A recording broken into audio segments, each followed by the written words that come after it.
केंद्रीय मंत्री अनुराग ठाकुर चिंता न करें, जल्द ही हमीरपुर लोकसभा क्षेत्र भी उनसे मुक्त हो जाएगा। विधानसभा चुनावों में हमीरपुर संसदीय क्षेत्र के 17 विधानसभा क्षेत्र में से 14 में भाजपा को हार का सामना करना पड़ा है। आगामी लोकसभा चुनाव में हमीरपुर संसदीय क्षेत्र को केंद्रीय मंत्री अनुराग ठाकुर से मुक्ति मिल जाएगी। हिमाचल कांग्रेस के मुख्य प्रवक्ता प्रेम कौशल ने ये बयान दिया है। केंद्रीय मंत्री अनुराग ठाकुर ने पिछले दिन कांग्रेस के पूर्व राष्ट्रीय अध्यक्ष राहुल गांधी की लोकसभा सदस्यता रद्द होने पर तंज कसते हुए कहा था कि वायनाड अब राहुल गांधी से मुक्त हो गया है। केंद्रीय मंत्री अनुराग ठाकुर के इस बयान पर पलटवार कर हिमाचल कांग्रेस के मुख्य प्रवक्ता प्रेम कौशल ने हाल ही में हुए विधानसभा चुनावों की याद दिलाई है। उन्होंने कहा कि पूर्व मुख्यमंत्री प्रेम कुमार धूमल के बेटे अनुराग ठाकुर को परिवारवाद के मुद्दे पर बोलने का कोई हक नहीं है। वे खुद पिता के मुख्यमंत्री रहते हुए राजनीतिक मुकाम को हासिल कर पाए हैं। ऐसे में उन्हें परिवारवाद के मुद्दे पर बोलने का कोई हक नहीं है।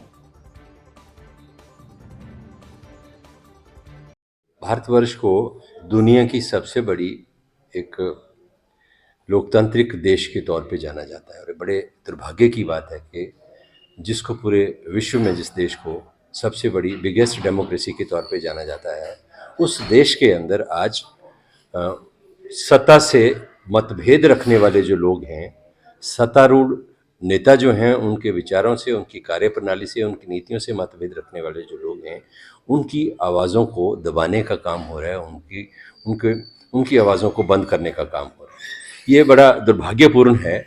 जिस तरीके से राहुल गांधी को एक षड्यंत्र के तहत जो है फंसाया गया और उनकी लोकसभा की सदस्यता जो है वो रद्द की गई, मैं समझता हूँ कहीं ना कहीं जो पिछले दिनों राहुल गांधी ने इस देश के अंदर नफरत की राजनीति हो रही है, देश को बांटकर एक वोटों का ध्रुवीकरण करने की राजनीति हो रही है, उसके खिलाफ जो भारत जोड़ो यात्रा देश के अंदर की और उस यात्रा को जो भारी जन समर्थन देश के लोगों का मिला, जहाँ जहाँ से वो यात्रा गुजरी, उनके राहुल गांधी के उस प्रयास की वजह से, उस लोकप्रियता की वजह से कहीं ना कहीं भारतीय जनता पार्टी की जो सरकार है और भारतीय जनता पार्टी जो उसमें घबराहट है, और उसी दिन से लेके राहुल गांधी के सवालों से भारतीय जनता पार्टी घबराई हुई है। जिस तरह से अदानी का मुद्दा आज पूरे विश्व के अंदर बहुत बड़ा इशू बना है और जिस तरीके से अदानी के साथ सांठ-गांठ को लेके और अदानी ने किस तरीके से जो शेयर मार्केट है उसको मैनेज किया, उसका जो भंडाफोड़ हुआ है, उसके बाद अदानी को लेके जो प्रश्न राहुल गांधी ने देश की सरकार से पूछे हैं, प्रधानमंत्री से पूछे हैं,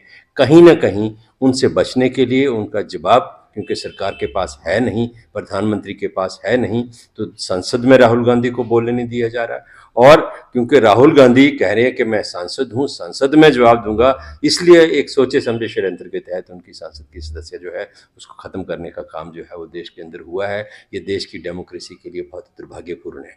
और सांसद हैं, केंद्र में मंत्री हैं, हमें बड़ी खुशी है, लेकिन बड़ा दुर्भाग्य है, ये जानकर बड़ी दुख होता है कि हिमाचल प्रदेश जो है उसको एक शालीन भाषा के लिए, सभ्य आचरण के लिए, सभ्य व्यवहार के लिए और इस चीज़ के लिए जाना जाता है कि हम अपने जो विरोधी हैं, दुश्मन हैं, उनका भी सम्मान करते हैं, उनके प्रति भी अगर कोई टिप्पणी करते हैं तो शालीनता से करते हैं, सभ्य भाषा में करते हैं।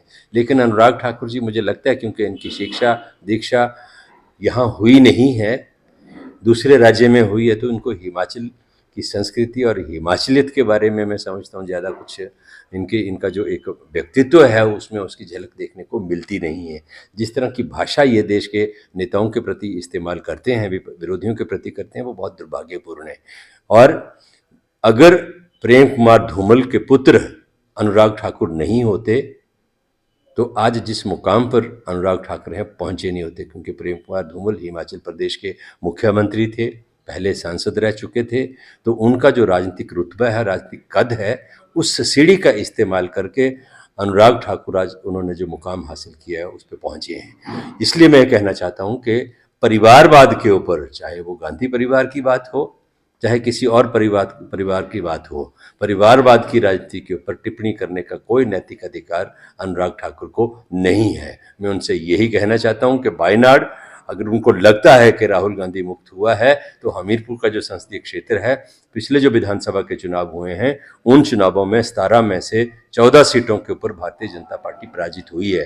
13 में कांग्रेस जीती है, 1 में इंडिपेंडेंट जीता है। तो इंतजार करें, हमीरपुर का लोकसभा क्षेत्र भी मुझे लगता है कि अनुराग मुक्त होने वाला है, क्योंकि अनुराग ठाकुर ने हमेशा हमीरपुर पार्लियामेंट्री कॉन्स्टिट्यूंसी के लोगों के साथ झूठ बोला है। चुनाव के समय उनको ऊना से हमीरपुर की रेल याद आती है, और इस बार उन्होंने अपने झूठ में एक और चीज़ जोड़ दी है कि रानीताल से हमीरपुर के लिए रेल का सर्वे जो है वो होगा। तो ये झूठ अब लोग समझ चुके हैं। उन्होंने हमीरपुर पार्लियामेंट्री कॉन्स्टिट्यूंसी की जो जनता है उसका इस्तेमाल अपनी राजनीति करने के लिए और राजनीतिक तौर पर खुद को आगे बढ़ाने के लिए किया है। अगर ये देखा जाए कि उन्होंने वापस करके लौटा के हमीरपुर की जनता को क्या दिया, तो उसमें 0 नंबर उनको मिलेंगे। इंतज़ार करें, लोकसभा के चुनाव आ रहे हैं, हमीरपुर भी अनुराग मुक्त होगा। देखा यहाँ तक कि न्यायाधीश जो है, न्यायपालिका जो है, उसको भी दबाने की, डराने की जो है वो देश के मंत्री जो हैं वो कोशिश कर रहे हैं। पिछले दिनों देश का जो कानून मंत्री हैं उन्होंने एक कार्यक्रम में ये कहा कि देश के कुछ रिटायर्ड जजेस देशद्रोही हैं। राहुल गांधी ने कहा कि भारत जोड़ो यात्रा में मुझे कुछ महिलाएं मिली, उन्होंने कहा कि यौन शोषण हुआ है। राहुल गांधी के घर दुनिया भर की पुलिस भेज दी।